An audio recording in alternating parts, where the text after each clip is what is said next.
republiky Emmanuela Macrona. Na úvod poprosím o podpis akčního plánu strategického partnerství České republiky a Francouzské republiky na léta 2024 až 2028. Prosím.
Já děkuji a nyní poprosím o úvodní slovo předsedu vlády České republiky Petra Fialu. Vážený pane prezidente, milí Emanueli, dámy a pánové, já jsem velmi rád, že jsme tady v Praze mohli přivítat francouzského prezidenta le président français Emmanuel Macron à Prague. Et dans le cadre de nos entretiens, nous avons pu donner suite au débat que nous avons tenu au sommet à Paris, qui s'est tenu récemment. Un sommet qui a été très important. La réunion d'aujourd'hui a confirmé que nous avons des positions communes sur pas mal de questions s'il s'agit de la sécurité en Europe, le soutien apporté à l'Ukraine et d'autres questions qui sont importantes pour nos citoyens, pour notre avenir, pour la sécurité et la bonne perspective du continent européen. Cette visite est également importante du point de vue de développement des relations franco-tchèques qui sont très fortes, beaucoup plus fortes que jamais. Et nous l'avons pu prouver de manière pratique en ayant signé le 5e plan d'action de partenariat stratégique entre nos deux pays qui fixe des domaines prioritaires de notre coopération pour les 4 années à venir. Un des domaines dobrým způsobem projevuje spolupráce mezi našimi zeměmi, dlouhodobá spolupráce je collaboration entre nos deux pays, c'est le développement de l'énergie nucléaire et le secteur nucléaire. La République tchèque et la France considèrent l'énergie nucléaire comme un élément clé pour pouvoir assurer la sécurité énergétique, pour avoir suffisamment d'électricité disponible. L'énergie nucléaire est la base de notre prospérité, de notre compétitivité. En tout cas, c'est le cas pour la République tchèque. J'en tiens compte dans ma vision de restart de la République tchèque.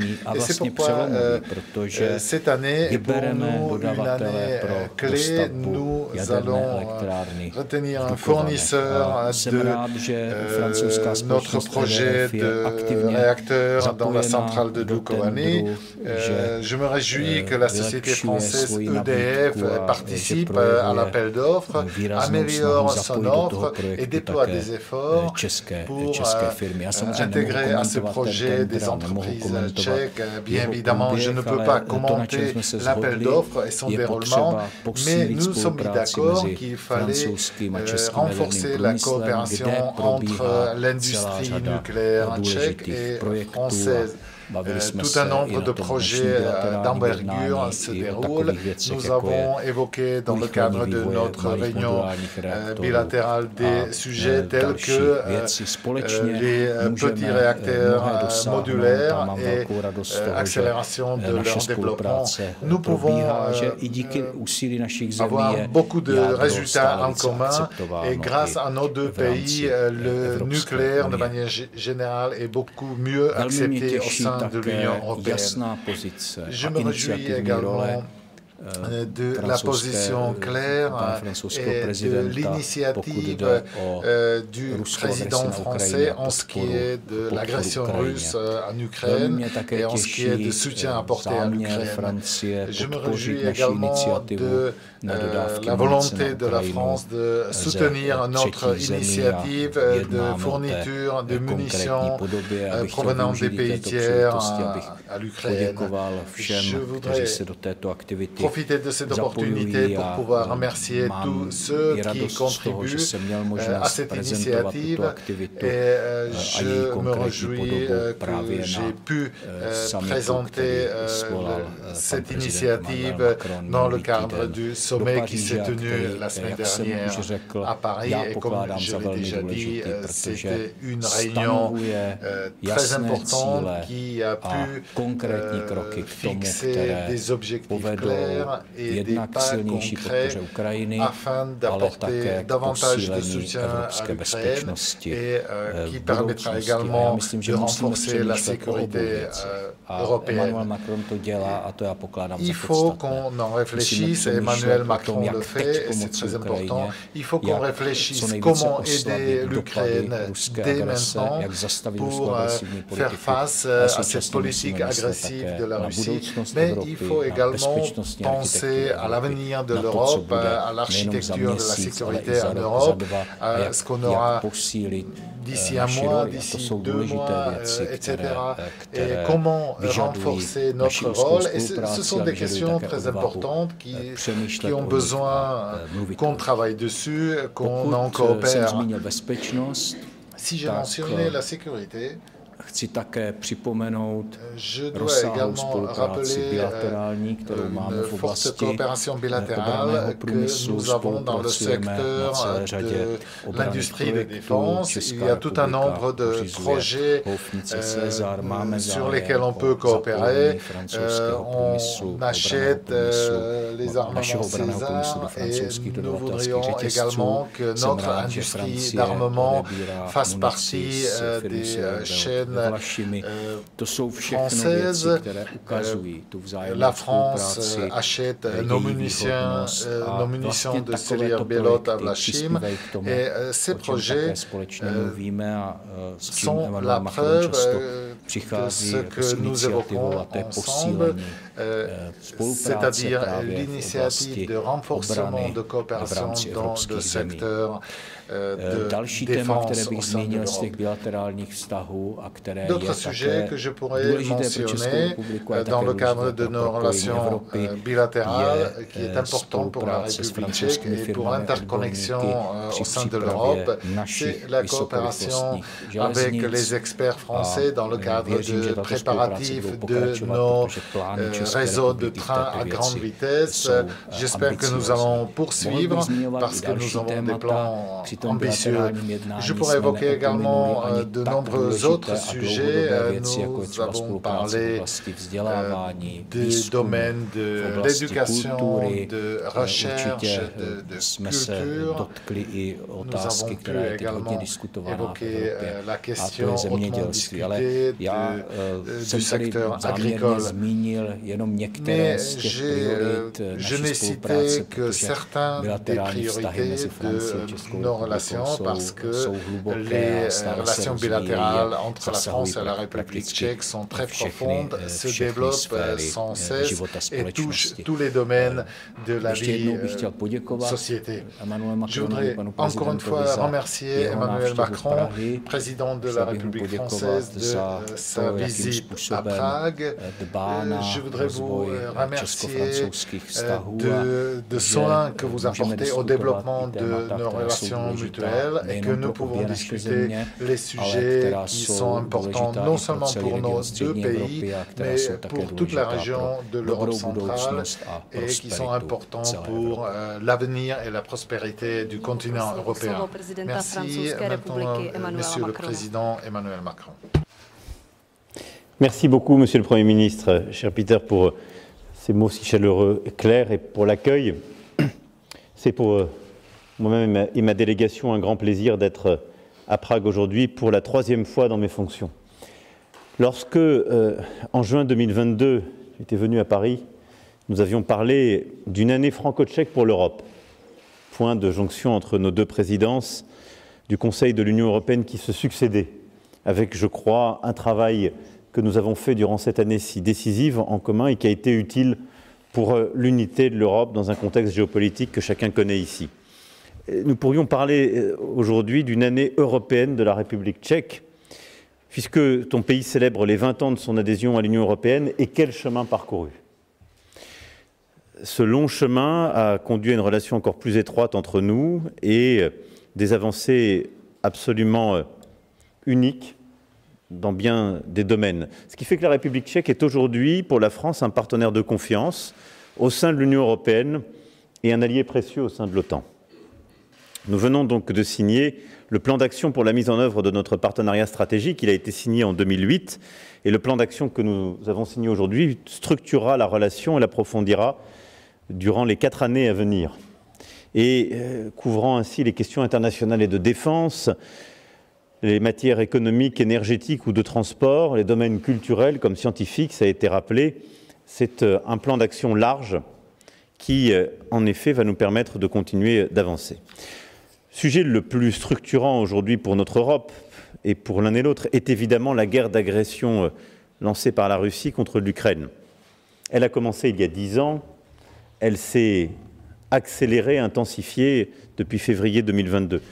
Et sur ce point, nous avons une véritable convergence de vues. Merci d'avoir eu ces mots pour la conférence de Paris lundi dernier, Monsieur le Premier ministre, cher Peter. Elle nous a permis de structurer, je crois, plusieurs initiatives. D'abord, de rassembler beaucoup de pays autour de l'initiative pour les munitions et la proposition tchèque. Et donc, nous allons maintenant accélérer, nos ministres, nos services, ils travaillent ensemble avec plusieurs autres collègues. Et elle vient soutenir plusieurs des coalitions capacitaires que nous avions lancées ces derniers mois, en particulier la coalition artillerie lancée sous présidence américaine et française. Ensuite, nous avons acté d'une nouvelle coalition sur justement la frappe profonde et les capacités données à l'Ukraine en la matière pour pouvoir se défendre. Et puis nous avons acté plusieurs éléments de coopération additionnels avec les Ukrainiens, qu'il s'agisse du déminage, des actions cyber, de la protection par des civils à la frontière biélorusse, de la protection de la Moldavie et des États vulnérables et de la coproduction industrielle et de la maintenance de plusieurs équipements. Tout ça va très clairement nous amener dans les prochains mois à continuer de soutenir avec force et aussi longtemps et aussi intensément que nécessaire l'Ukraine pour que la Russie ne puisse gagner. Le soutien à l'Ukraine passe aussi par plus de souveraineté et d'autonomie européenne et au-delà du pragmatisme pour répondre aux besoins militaires ukrainiens immédiats, comme par exemple votre initiative sur les munitions, nous voulons continuer à orienter les nouveaux instruments de soutien militaire de l'Union européenne vers l'Ukraine et plus largement, afin de renforcer la base industrielle de défense européenne. Pour la France, cela passe par une préférence européenne dans les futures acquisitions conjointes de la Facilité européenne de paix, comme dans le futur programme européen d'investissement de défense. C'est là aussi une question d'autonomie stratégique. Au-delà de ce sujet, nous avons évidemment évoqué des sujets bilatéraux, mais qui ont une composante européenne, et le nucléaire civil en fait partie. L'un et l'autre appartenons à cette alliance européenne du nucléaire qui a beaucoup œuvré pour que dans les principaux textes européens, dans la structuration de notre marché de l'énergie, de nos marchés de l'énergie, il y ait, je dirais, une forme de neutralité technologique. Il ne faut pas que l'Europe surréglemente, il ne faut pas que l'Europe s'affaiblisse elle-même par le manque de discernement ou des voix dissidentes qui pourraient s'élever. Nous avons besoin, pour avoir une stratégie européenne souveraine, décarbonée et compétitive, de moins consommer, d'une plus grande efficacité énergétique, de renouvelables et de nucléaire. Et donc, c'est dans ce cadre-là que nous avons veillé à bâtir ensemble, que nous orienterons les travaux de la Commission, de la BEI et des différentes instances, mais que nous voulons aussi bâtir davantage. L'important accord signé par Orano avec vous aujourd'hui sur l'uranium en est une des composantes. Et comme vous le savez, EDF s'est portée candidate aussi aux projets industriels qui sont les vôtres, mais que nous voulons être, et j'y reviendrai tout à l'heure durant le forum sur le nucléaire civil, aussi des coopérations dans la durée, en profondeur, avec un juste retour industriel dans la production, mais un retour industriel dans la durée pour la République tchèque, avec des partenariats d'innovation et de technologie pour les futures générations de réacteurs, et avec aussi un partenariat en matière de régulation et de sûreté. Au-delà de cela, nos deux pays ont établi des relations étroites dans les domaines des infrastructures routières, ferroviaires et des partenariats publics-privés. Et là aussi, je souhaite que nous puissions les approfondir. Et puis, sur le plan culturel, nos deux pays sont intimement liés. Je me réjouis de visiter la collection d'œuvres françaises achetées par l'État tchécoslovaque, à l'époque, il y a 100 ans. Les expositions croisées entre la Galerie nationale de Prague, le Louvre et le Centre Georges Pompidou, cette année et l'année prochaine, où les échanges nombreux entre formations musicales sont la preuve de cette vitalité. La Villa SK, un dispositif de résidence croisée porté par notre pays avec ses partenaires tchèques, permettra à des auteurs, à des illustrateurs aussi, et d'autres artistes de pouvoir créer dans nos deux pays, passant de l'un à l'autre, et inventer un imaginaire commun, et qui sait peut-être, notamment autour de la bibliothèque de Milan Kundera à Brno. En tout cas, vous l'avez compris, ces coopérations artistiques, les coopérations aussi académiques, tout le travail que nous menons pour développer notre connaissance réciproque. Je n'oublie pas les formations si importantes à Dijon ou à Nîmes et les sections tchèques, mais également les sections françaises que vous avez développées et le nombre de locuteurs français qui augmente encore dans votre pays, sont pour moi le ciment de la relation à venir, car je pense à nos successeurs qui signeront le énième plan d'action dans quelques années ici même. Il se nourrira de ce que nous avons réussi à faire, mais de ces générations que nous aurons formées. Et je sais ô combien, Monsieur le Premier ministre, c'est l'une de vos priorités, la formation, l'éducation, et cet apprentissage en particulier de l'un et de l'autre. Merci en tout cas une fois encore pour votre accueil et dans ce moment si décisif pour l'Europe. Merci, Monsieur le Premier ministre, cher Peter, de cette communauté de vues que nous avons encore plus confortée aujourd'hui dans nos échanges. Merci beaucoup.